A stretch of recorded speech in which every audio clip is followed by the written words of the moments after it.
안녕하십니까. 보면피케 변주석 변호사입니다. 박지연 변호사입니다. 네, 변호사님 온라인 도박 해보셨어요? 저는 안 해보셨을 것 같아요. 네, 온라인 도박 노코멘트 하겠습니다. 네.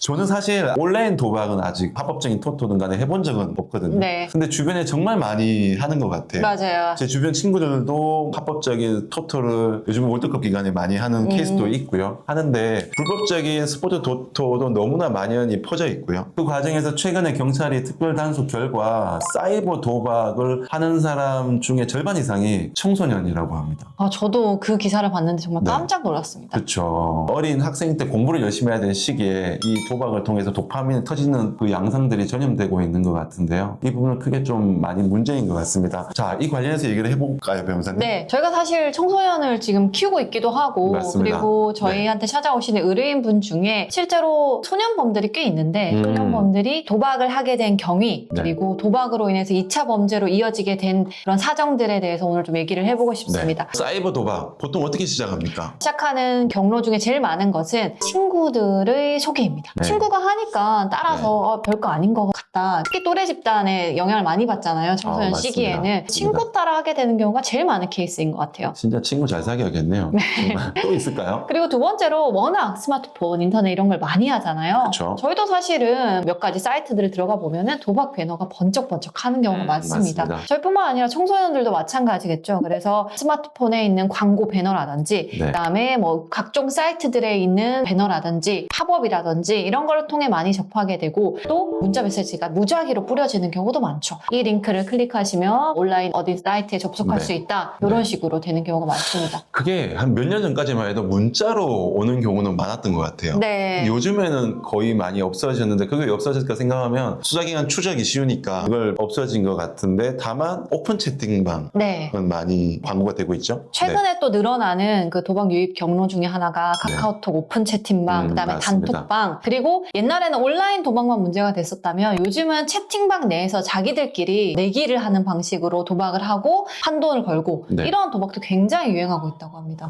그렇군요. 네. 왜 이 도박에서 빠져나오지 못할까요?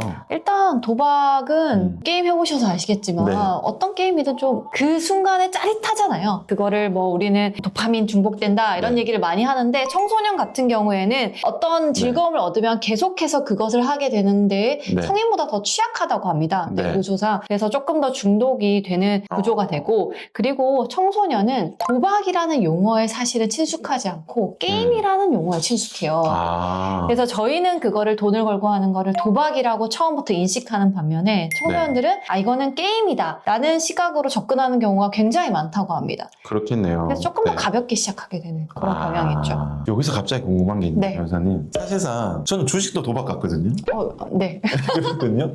솔직히 네. 우리나라가 어떤 거는 합법이야, 어떤 네. 거는 불법이야라고 정책적으로 정해놨을 뿐이지 어떤 뭐 경마든 토토든 사실상 다 불확실한 우연적인 요소에다가 돈을 거는 행동이잖아요. 맞습니다. 예. 그래서 저는 주식도 도박인데 이거에 대해서 경계선을 어느 부분까지 설정하는 게 과연 그게 수긍이 될까? 저는 항상 그 고민을 많이 그래서 했던 것 더 같아요. 혼란스럽게 느끼고 본인들이 하는 도박 행위가 어차피 뭐 주식이나 합법적인 토토나 네. 다 마찬가지 아니야 이렇게 생각하게 되는 그런 경향이 있을 수 있죠. 그렇죠, 맞아요. 뭐 차이가 있다고 하면 네. 주식 같은 경우에도 뭐 상한과 뭐 하한 같은 것을 관리를 네. 하게 되고 들어오는 기업들도 관리하게 되고 네. 토토 같은 경우에도 판돈 같은 것을 국가에서 관리하게 되고 뭐 이런 차이가 있긴 하지만 뭐 근본적으로 어떤 베팅을 하고 이런 과정은 좀 비슷하게 느껴질 것 같습니다. 그렇죠. 갑자기 생각나서 한번 여쭤봤습니다. 네. 자, 그럼 도박을 하면 네. 결국에는 뭐 다른 사람은 별로 없을 거잖아요. 그렇죠. 사실은 대부분 없죠. 잃게 되고, 그리고 본인이 돈이 없으면 도박빚을 빌리게 되고, 그럼 2차적으로 어떤 부수적인 문제가 파생이 될 것 같은데 어떤가요? 저는 이 문제가 제일 심각하다고 생각하는데 네. 사실은 저희에게 찾아오는 소년범 중에 절도죄를 저지른다든지 아니면은 온라인 중고거래 사이트에서 사기를 저지른다든지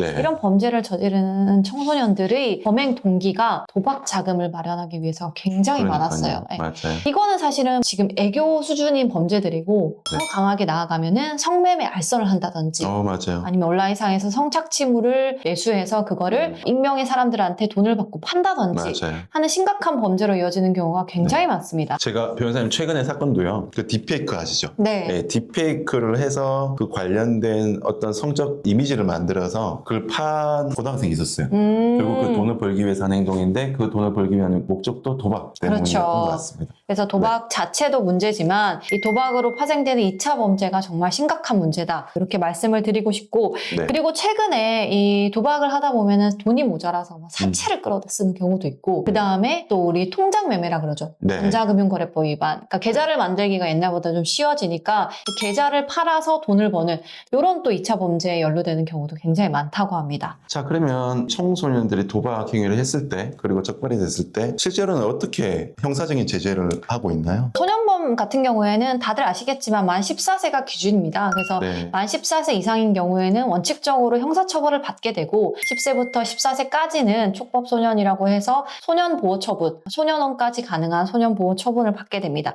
14세 이상은 도박죄로는 당연히 처벌이 될 거고 파생되는 2차 범죄에 의해서도 처벌을 받게 됩니다. 그리고 온라인 도박 같은 경우에는 또 도박죄가 아닌 국민체육진흥법이 적용되는 경우가 있어요. 그렇죠, 그러면은 맞아요. 예, 일반 도박죄보다 형량이 굉장히 높다는 점. 그리고 맞습니다. 2차 범죄가 발생을 했을 때 범행 동기가 도박이라고 하면 사실은 더 형량이 올라가겠죠. 올라가겠죠. 여러 가지 맞습니다. 점들이 있으니까 꼭 주의하셔야 되겠다. 이렇게 말씀드리고 싶네요. 결국에는 지금 이 영상을 보시는 분들이 뭐 청소년이거나 청소년들을 키우는 부모님들 가능성이 있는데 사실 이게 도박을 해야겠다 안 해야겠다 이 도파민의 영향, 호르몬의 영향이기 때문에 스스로 자기관리의 문제 맞습니다. 결국 기결이 되지 형사처벌 이렇게 받기 때문에 하면 안 돼요라는 게 과연 설득이 될까라는 사실 의문은 있거든요. 예, 그렇지만 결국엔 자기관리에 대한 문제인 거고 저도 사실 고민이에요. 저도 이제 아기를 키우고 있고 동시에 더 나아가서 연금을 통해서 주식 투자를 또 하고 있고 과정에서 스스로 내 관리를 어떻게 할 것이냐라는 게 큰 문제고 이게 과연 처벌이 이만큼 세기 때문에 조심해야겠다. 저도 사실 안 해본 것 같거든요. 성인 저조차도 안 해본 것 같아요. 그래서 이 부분에 대해서는 좀 더 정책적으로 준비를 하고 시스템을 좀 더 구체화시키고 할 필요가 있겠다는 생각을 정말 많이 네. 하는 주제입니다. 네. 제가 마지막으로 그럼 한 말씀만 드리자면 도박은 자기 미래를 자기가 망치는 일이다. 네, 요거 정도만 기억을 해두시면 좋을 것 같습니다. 오늘 이거로 마실까요? 네, 감사합니다. 감사합니다.